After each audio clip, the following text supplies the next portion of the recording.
Prabowo berfoya-foya dengan uang negara. Yang begini mau jadi presiden bisa hancur negara ini. Saya memang melihat dan mendengarkan ada banyak sekali pembicaraan soal potensi kerugian negara yang terjadi di Kementerian Pertahanan, yang beli pesawat bekas yang sudah nggak relevan dengan zamannya gitu ya, yang usianya sudah hampir 30 tahun masih juga dibeli. Ini kan rongsokan sebenarnya. Dan dana ini itu diambil dari utang luar negeri. Ini gila-gilaan kasus korupsi ini gitu ya. Jadi kebayang nggak? Prabowo baru jadi menhan aja, belum berkuasa, baru capres. Dan kelihatan Pak Jokowi merestui Prabowo sebagai capres. Ini udah gila-gilaan, udah ugal-ugalan kayak gini. Yang pasti, publik sedang menyoroti tajam rencana pengadaan alutsista ini.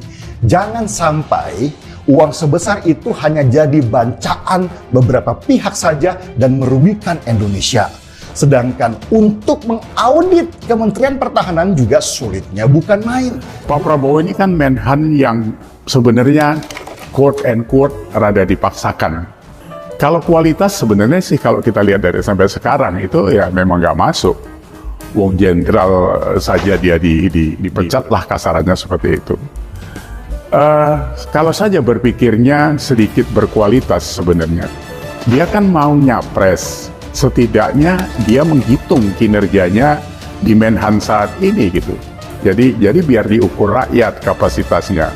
Ini malah selebor nggak karu-karuan, proyek food estate bubar, beli alutsista rongsokan, gini mau jadi presiden, wah Indonesia bisa jadi perkedel kalau kayak gini nih. Ya, Prabowo Subianto selama menjabat menjadi Menteri Pertahanan RI, ia suka berbelanja hal-hal yang unfaedah. Anggaran dana yang digunakan untuk perawatan alat pertahanannya saja mencapai 21,5 triliun rupiah dalam kurun waktu 1 semester 2023. Fakta ini dipaparkan langsung oleh Menteri Keuangan Sri Mulyani. Sebelumnya, Presiden Joko Widodo sendiri sudah mewanti-wanti setiap instansi dan kementerian dalam kabinetnya untuk menggunakan APBN dengan tepat. Tapi Prabowo tidak mengindahkannya. Sesuai dengan latar belakangnya yang berasal dari keturunan kaya, ia menggunakan uang dengan seenak jidatnya sendiri. Bak anak orang kaya yang dilepas di mall dengan bekal kartu debit, foya-foya menjadi opsi pertama untuknya. Kali ini yang dibelanjakan Prabowo bukan lagi barang tersier,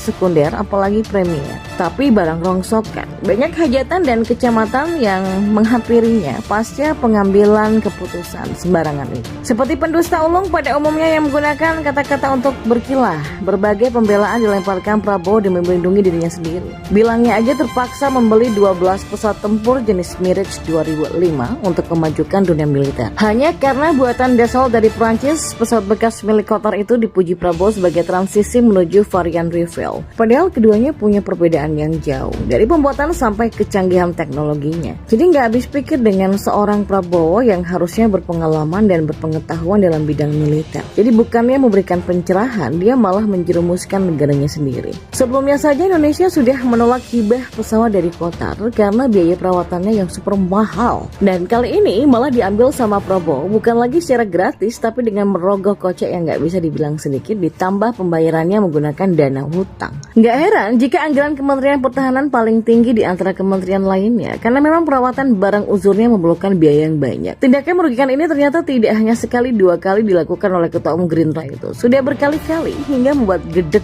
orang di sekitarnya termasuk Jokowi. 2021 lalu Kementerian Pertahanan juga merepotkan negara dengan gelontoran dana yang hilang tidak tahu rimbanya, besarnya 531 miliar hanya dibiarkan begitu saja oleh Prabowo. BPK sendiri sudah memberikan surat peringatan agar Prabowo menindaklanjuti kasus pencurian uang tersebut. Begitu juga dengan Jokowi yang sudah menjatuhkan teguran, tapi semua dianggap angin lalu. Bukannya mengusut dengan transparan, sebagai pimpinan dia justru menutup rapat bangkai itu.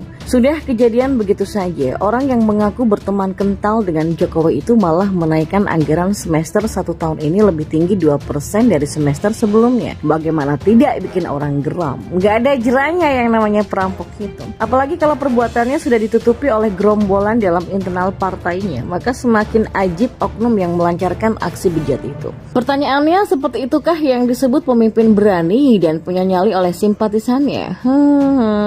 Jangan lupakan rekam jejak masih bersedekap cantik menunggu setiap tamu yang mengunjunginya. Kegeraman saya memuncak tuh sampai mempertanyakan kenapa sih bangkai Kemenhan ini nggak bisa dibuka ke publik atau minimal dikasuskan oleh orang-orang yang punya kewenangan tinggi. Tapi memang sudah terjawab sudah dengan kedok SOP yang berjalan di sana. Nggak sembarangan laporan bisa diketahui publik. Bahkan sekelas BPK dan orang nomor 1 di negara ini juga nggak punya hak untuk mengetahui data kerahasiaan yang disembunyikan Prabowo dan gerombolannya. Argumentasi tentang kerahasiaan tadi sudah mendapatkan kursi tinggi. Jadi sebanyak apapun teguran dan surat cinta yang sampai ke Kemenhan, jawabannya hanya sebatas baik dan segera ditelusuri saja. Kalau lebih dari itu, jelas banyak data dan fakta yang mencengangkan yang membuat murka setiap orang. Yang begitu saja masih berkoar-koar merendahkan kepemimpinannya Jokowi. Padahal dia sendiri sama sekali tidak membantu, justru membebani keuangan negara dengan gaya hidup mewahnya. Ditambah geram lagi tuh saat melihat perbuatannya yang meremehkan pertumbuhan ekonomi Indonesia di bawah kepemimpinan Jokowi. Diksi hinaan sekaligus umpatan berbunyi, pertumbuhan ekonomi Indonesia tumbuh 5%. 5% dasmu, itu masih terngiang di telinga publik. Terbalas dong dengan pemaparan Sri Mulyani yang menerangkan pertumbuhan ekonomi menembus angka 5% lebih selama 6 kuartal berturut. Tapi tidak dengan perbuatan Prabowo yang justru membuat bengkak keuangan negara. Dia tidak punya kontribusi dalam pemulihan kondisi keuangan negara. Sebaliknya dia justru memperparah masalah utama negara ini. Yang begitu masih dianggap penerus Jokowi. Suruh belajar manage uang dari anak kos dulu deh buat jadi pemimpin. Dia dari kecil sudah didapatkan dengan harta yang berlimpah. Mana bisa ngatur kondisi keuangan toh? Mana tahu kebutuhan rakyat yang mendesak? Mana peduli yang menjadi prioritas rakyat? Rungkat kalau sistem negara carut-marut begitu. Jangankan negara, selingkup Kemenhan saja sudah kewalahan dapat peringatan dan berbagai suratan takdir. Apalagi mengkoordinir negara besar ini. Pikir 2 kali dulu deh kalau jadi milih dia. Yaitu tentu sudah tahu ya. Kita tuh sudah tahu tentu nih ambisi politik Ketua Umum Gerindra Prabowo Subianto untuk maju sebagai orang nomor 1 di Indonesia untuk tahun 2024 tidak padam juga pasca pencapresan Ganjar oleh PDIP. Maka dengan begitu hubungan politik PDIP dan Gerindra berakhir untuk mengusung Prabowo Subianto sebagai capres 2024. Chemistry PDIP dan Gerindra tidak nyambung lagi, bubar dan mencari jalan politik masing-masing. Ya, keputusan final Ganjar Pranowo sebagai capres PDIP menutup rapat peluang Prabowo Subianto sebagai capres dan berduet dengan Ganjar sebagai cawapresnya. Menjadi mimpi buruk bagi Prabowo Subianto untuk menjadi orang nomor 1 di Indonesia. Tadinya PDIP dan Gerindra diharapkan masih bisa disatukan di Pilpres 2024. PDIP masih punya hubungan politik dalam kesepakatan batu tulis yang memungkinkan dilanjutkannya hubungan lanjutan.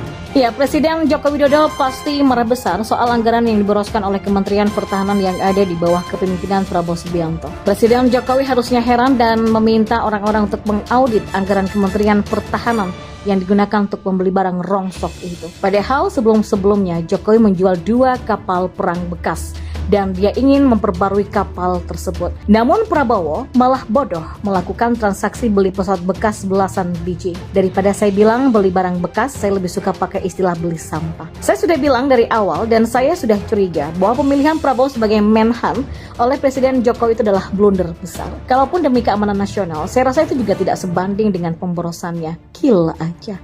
Beli barang rongsok belasan biji nilainya belasan triliunan. Memilih mantan musuh untuk mengisi kementerian dengan anggaran yang jumbo adalah salah besar. Big mistake, Pak. Presiden Jokowi juga sudah meminta kepada pemerintahannya agar tidak memberi alutsista bekas dan barang-barang yang jadi sampah dalam beberapa tahun ke depan. Nanti mau sampah-sampah tersebut dijual lagi dengan harga yang murah. Ya kan nggak sama sekali dong. Indonesia ini kan negara besar yang seharusnya bisa membeli pesawat atau alutsista yang baru atau setidaknya yang second tapi masih layak pakai sampai 20 tahun ke depan. Dan yang dibeli oleh Prabowo itu adalah barang rongsok dengan anggaran yang sangat besar yakni belasan triliun. Anggaran jumbo itu adalah uang rakyat yang seharusnya digunakan dengan sebaik-baiknya. Dengar-dengar, Jokowi sampai marah loh.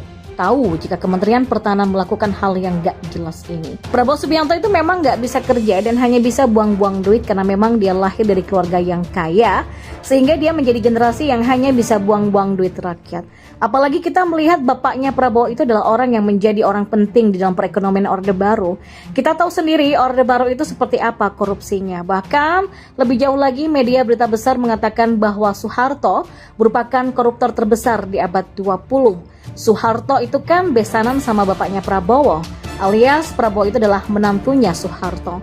Sehingga menghasilkan generasi kedua seperti Prabowo dan adiknya yang menganggap rakyat itu nggak penting dan uang rakyat itu menjadi haknya untuk dihambur-hamburkan. Saya melihat Presiden Jokowi kecewa betul sama apa yang menjadi pilihannya. Dan kita melihat anggaran Kementerian Pertahanan itu jumbo dan dipakai dengan tidak bertanggung jawab.